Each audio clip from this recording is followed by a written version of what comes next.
আমার in total 4 সন্তান। এক সন্তান আল্লাহ নিয়ে নিয়েছেন, এক সন্তান আল্লাহর কাছে আছেন, জন্মের পরেই আল্লাহ পাক তাকে নিয়েছেন, আলহামদুলিল্লাহ। ইনশাআল্লাহ তার সাথে আমাদের জান্নাতে দেখা হবে ইনশাআল্লাহ। আর এখন আমার 1 মেয়ে এবং 2 ছেলে। তো প্রত্যেক ছেলে এবং মেয়ের সময় ওয়াইফকে ঢোকানো হয়েছে আমি জায়নামাজেই। যতক্ষণ পর্যন্ত বাচ্চা আমার হাতে আসে না আমি জায়নামাজেই ছিলাম। এবং আমি দেখেছি যে আল্লাহ যে আছেন, আল্লাহ যে মানুষের এত কাছে, আল্লাহ যে দোয়া কবুল করেন, শোনেন, মানে আমি হৃদয় থেকে উপলব্ধি করেছি। এই কথাগুলো তো বোঝানো যাবে না, এগুলো তো আমি কোনো দলিল বা প্রমাণ দিয়ে আপনাকে বোঝাতে পারবো না। এটা আপনি ফেস করলে না ফিল করলে বুঝতে পারবেন। তো সেজদায় দোয়া করতে করতে চোখের পানি ফেলার সাথে সাথে দেখা যায় যে নার্স এসে বলেছে আমাকে যে আর কাঁদতে হবে না, এই যে মেয়ের কান্না শোনেন। এমন হয়েছে আমার সাথে।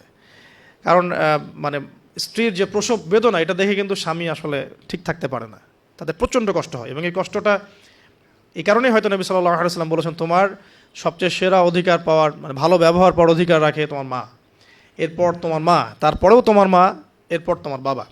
তো মায়ের এই যন্ত্রণা শুধু মায়েরাই বুঝতে পারবেন। তো আপনি যদি জান্নাত পেতে চান, মায়ের সেবা করেন, মায়ের খেদমত করেন, মাকে সন্তুষ্ট রাখেন, ইনশাল্লাহ জান্নাত পেয়ে যাবেন ইনশাআল্লাহ। আর এই যুগে কিন্তু মা বাবার সাথে দাস দাসীর মতো আচরণ করা হয় আর কি। মায়ের হকটা কখনো নষ্ট করেন না। আর মেয়েদের প্রতি তাদের প্রতি আমার কনসেপ্টটা ভিউ হচ্ছে এরকম যে কঠিন হয়ে তাদের সাথে কোনো লাভ নাই।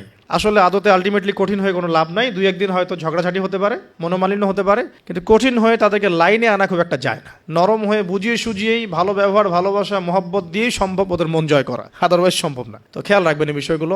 এরপরে আজান হবে, তাহানিক হবে, 7ম দিনে গিয়ে আপনি আকিকা করবেন। যদি করতে না পারেন 14 দিনে, যদি তাও করতে না পারেন 21। এভাবে সুযোগ আছে আকিকা করার, তবে 7ম দিনে আকিকা করা সুন্নাহ। আকিকাটা কি? এটা হচ্ছে আপনার সন্তানের জানের বদলে একটা জানের উৎসর্গ। ছেলে হলে 2টো খাসি, মেয়ে হলে 1টা। কারণ কি, মেয়েদের রোগ প্রতিরোধ ক্ষমতা কিন্তু এমনিই বেশি, ছেলে বাচ্চার রোগ প্রতিরোধ ক্ষমতা কিন্তু কিছুটা কম। এখানে 2টো খাসি উৎসর্গ করা হচ্ছে আল্লাহর কাছে। এখানে মেয়েদেরকে ছোট করা হচ্ছে না। তসলিমা নাসরিন টাইপের মেয়ে থাকলে বলতে পারে যে হ্যাঁ এটা ছোট করা হচ্ছে। এখন আকিকার পর কি মাথা মুন্ডন করা। মাথা মুন্ডন মানে একটা চুল থাকে, চুলটা কষ্ট দেয়, ডক্টরাই বলেন যে এই চুলটা কিন্তু বাচ্চাদেরকে কষ্ট দেয়, এই চুলটাকে কামিয়ে ফেলা। যদি মাথায় কোনো প্রবলেম থাকে, ডক্টর বলে না এখন করার দরকার নাই, সেটা আলাদা ইস্যুস, কিন্তু নর্মালি কামিয়ে ফেলা উচিত। এবং চুলের ওজন করতে হয়, এই চুলের ওজনের সমপরিমাণ রূপা আল্লাহর পথে সদাকা করতে হয়, এটা সুন্নাহ। তো এটা করবেন। তারপরে আকিকা করলেন, আকিকা আপনি যেভাবে গোশত বন্টন করেন সেভাবে করবেন। বাচ্চা এখন জন্ম হয়েছে, আপনাদের নতুন অধ্যায় শুরু, এই প্যারেন্টিংস আপনার এখন শুরু হচ্ছে। এখন আপনার জন্য প্যারেন্টিংস বইটা আমি সাজেস্ট করছি এবং আমি কিছু বলে দিচ্ছি। দেখুন, আদম আলাইহিস সালামের দুই ছেলের সম্পর্কে প্যারেন্টিংস এর মধ্যে কথা এসেছে। আদম আলাইহিস সালামের 2 ছেলের সম্পর্কে কিন্তু কথা এসেছে। 1 নাম্বার হাবিল কাবিলের ঘটনা মনে আছে? 2 সন্তান পরস্পরে হিংসা বশত কিন্তু এক ভাইকে হত্যা করে ফেললো। যদি আপনাদের একাধিক সন্তান থাকে, কারো প্রতি পক্ষপাতিত্ব করতে যায় না, তাহলে কিন্তু হাবিল কাবিলের মতো সম্পর্ক করে উঠবে আর কি। আর এই যুগে তো হাবিল কাবিলের সম্পর্ক এখনো চলছে। এখানে বহু কাবিল ঘুরে বেড়াচ্ছে দাড়ি টুপি নিয়েই, তাই না? এখন হাবিল কাবিল সম্পর্ক তো এখন আছে আর কি। কুরবানি কবুল হচ্ছে, আমারটা হচ্ছে না কেন? খেদমত হচ্ছে, আমি পারছি না কেন? মানুষ ওখানে ছুটছে, আমার কাছে আসে না কেন? ওই ওয়াজে 2 লাখ লোক হচ্ছে, আমার ওয়াজে হচ্ছে না কেন? হাবিল কাবিল সম্পর্ক তো আছেই আর কি এখন।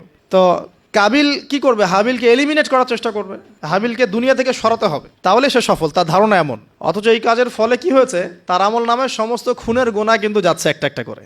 আর সেম জিনিস আমাদের সাথেও হয়েছে, আমাদেরকে এলিমিনেট করার চেষ্টা করা হয়েছিল। আলহামদুলিল্লাহ আল্লাহ রাব্বুল আলামিন সেটা করতে দেন নাই।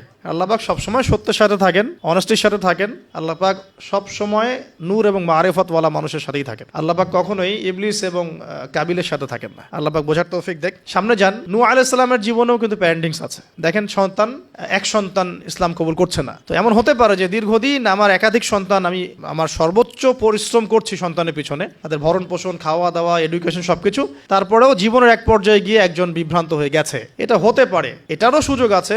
এতে আপনি দোষী হবেন না ইনশাআল্লাহ, কারণ আপনি আপনার চেষ্টাটা অব্যাহত রেখেছিলেন। তো একটা কথা বলতে ভুলে গেলাম যে ওই যখন হাবিল কাবিলের কথা এসেছে, তখন একটা কথা বলতে ভুলে গেছি যে ওই ইউসুফ আলাইহিস সালামের কথা মনে আছে নিশ্চয়ই। ইউসুফ আলাইহিস সালামের বাবার কিন্তু 12 সন্তান। এই যে 11 সন্তান, 11 ভাই যে ইউসুফ আলাইহিস সালামের এগেইনস্টে যে ষড়যন্ত্র করছে, কারণ কি? কারণ বাবা ইউসুফকে খুব বেশি ভালোবাসে, বাবা ইউসুফকে অনেক আদর করে, তার খুব চমৎকার সুন্দর দেখতে। এমন হয় না যে একটা বাচ্চা খুব সুন্দর, বা আপনার বড় মেয়ে আপনি বেশি আদর করেন, একটু বেশি আদর করেন, হ্যাঁ, তো এই জায়গাটা কিন্তু সতর্ক থাকতে হবে যে সন্তান একাধিক হয়ে গেলে আবার হিংসাত্মক মনোভাব গড়ে না ওঠে। এই জন্য ছোটবেলা থেকে শিক্ষা দিতে হবে যে সে তোমার বড় আপু, সে তোমার ভাই। হ্যাঁ, সবাইকে আপনার একটা ইনসাফ প্রতিষ্ঠা করতে হবে। কোরআনে অনেক দলিল আছে আপনি ইব্রাহিম আলাইহিস সালামের ঘটনা দেখেন যে তার সন্তানকে মানুষ করেছে তার মা হাজরা আলাইহিস সালাম। ইব্রাহিম আলাইহিস সালাম কিন্তু সেখানে রেখে চলে আসছেন, মানুষ করেছে কিন্তু তার মা। তো যে হাজরা আলাইহিস সালাম বলছেন যে ইয়া ইব্রাহিম, হে ইব্রাহিম, আপনি আমাদেরকে কেন এখানে রেখে যাচ্ছেন? তখন ইব্রাহিম আলাইহিস সালাম বলছেন যে আল্লাহর আদেশে। তখন হাজরা আলাইহিস সালাম বলছেন যে যদি আল্লাহর আদেশে আপনি আমাদেরকে এখানে রেখে যান জনমানব শূন্য বিরান একটা জায়গায়, তাহলে ইনশাআল্লাহ আল্লাহ আমাদেরকে ধ্বংস করবেন না। এই যে তাওয়াক্কুল আল্লাহর প্রতি, একজন তাওয়াক্কুল কারিনী মায়ের গর্ভ থেকে জন্ম নিয়েছে ইসমাইল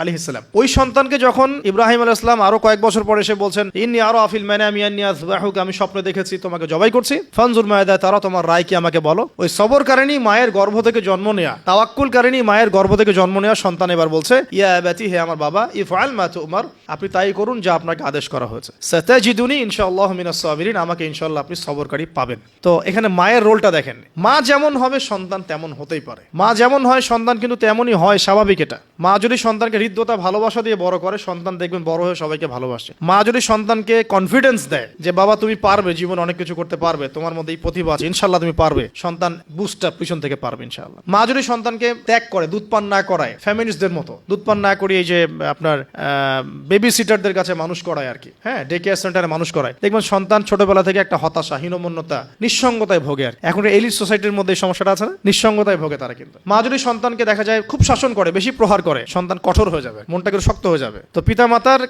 সন্তানের প্রতি অ্যাটিটিউডটা একটা বড় ফ্যাক্ট, যে সন্তান বড় হয়ে কি হবে। হিটলারের জীবনী পড়ে দেখেন, সে বলছে আমার পিতা আমাকে খুবই মায়ের মারতো আর কি, খুবই পিটাইতো। তো বড় হয়েও শিখছে আর কি যে পিটাইলেই কাজ হয়, যদি কিছু করতে হবে তো পিটাইলেই কাজ করতে হবে। এরপরে সে যে পিটানো শুরু করছে সবাইকে গণহারে। এই যে সন্তান জন্ম নিল ইসমাইল আলাইহিস সালাম হাজরা আলাইহিস সালামের গর্ভ থেকে, মা যেমন হলো সন্তান তেমন হলো কিন্তু। আর এই যে মায়ের আত্মত্যাগ দেখেন, সাফা মারওয়া সাই করা যে ঘটনা, জামজাম কূপের যে ঘটনা, এই ছেলে কুরবানির যে ঘটনা, এই ঘটনাগুলো আল্লাহর কাছে এত বেশি পছন্দ হয়েছে। দেখেন কিয়ামত পর্যন্ত হজ ওমরায় আপনি এগুলো কিন্তু করছেন, হজে করছেন, অথচ এটা কিন্তু ইব্রাহিম আলাইহিস সালামের যুগের ঘটনা। আমরা কিয়ামত পর্যন্ত এই ঘটনাগুলো ফলো করছি আর কি। আর এমন কোনো ধর্ম নাই যে ধর্মে ইব্রাহিম আলাইহিস সালামকে গালি দেওয়া হচ্ছে।